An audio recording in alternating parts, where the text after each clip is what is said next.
The day after the wedding, we came back from the hotel to visit my parents' house because everyone was still there.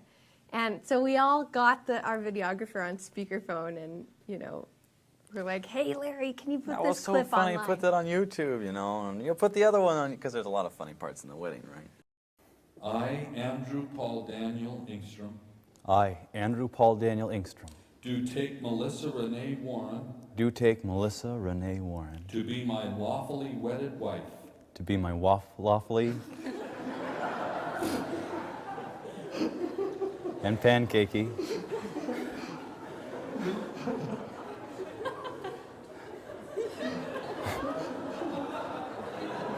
I've been scared of this all my life. And we're thinking, oh, it'll get 1,000 hits or something like that. It'll just be for our friends. And then 3 days ago, it was on MSN, the homepage. And, you know, it started out, and somebody was like, you're on MSN. You know, all our friends are writing us. We have no idea how they got the video. It started out, you know, I don't know how many thousand, till we got to it. When we got to it, it was 500,000. And then by the end of the evening, it was 750,000 people had watched our wedding video.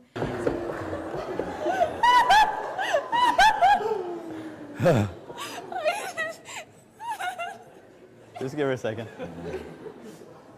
How we met? We met at SPU.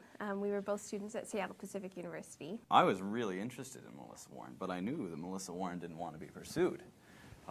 She was guarding her heart really hard, and she was very close to the Lord.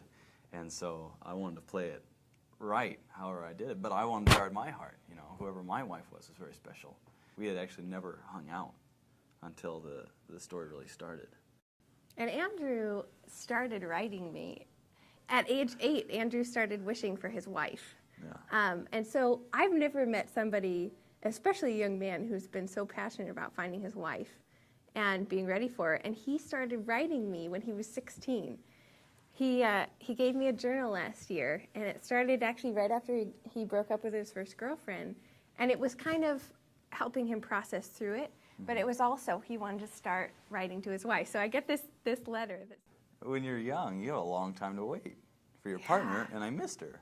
And you can fill that in with another girl or with something else, or I tried to fill it in with, you know, writing her like she wasn't there for years and years and years. In terms of sexuality, that was part of why I didn't date, was because I knew I'm very sexual, and if I were to get into the wrong relationship, I would get messed up. It's really hard not to. It's so hard, and I knew it. And I know it. And that was a struggle for us at the beginning of a relationship. And so we set really stringent boundaries on ourselves. And it was really hard at first. I thought it was going to be, you know, just laborious minutes of the rest of our engagement. It ended up being hard. such a gift to us. And it was like the farther we stepped back, almost the easier it got. But the more worth it got. The where farther we could we look at stepped back each other sexually with from each other. such a confidence that this is right. And we could spend more time with each other, you know, actually talking. And it meant for us that when that gift of sexuality came within the context of our marriage, it was never, and it hasn't been coupled with that feeling of guilt that would have been there had we gone too far. I remember saying that night and then the morning after, it was like, I have never given myself to anyone sexually. And now I've given this to you. And this consummation of two virgins coming together, it was like, oh, okay, now I have this surety that I am yours and you are mine forever. And that consummation of a pure marriage was such a gift. And I had no concept of it before the actual day happened. And I couldn't kind of get it into my soul that I was married now until the final, that night when it was like, okay, this is real and this is you and I.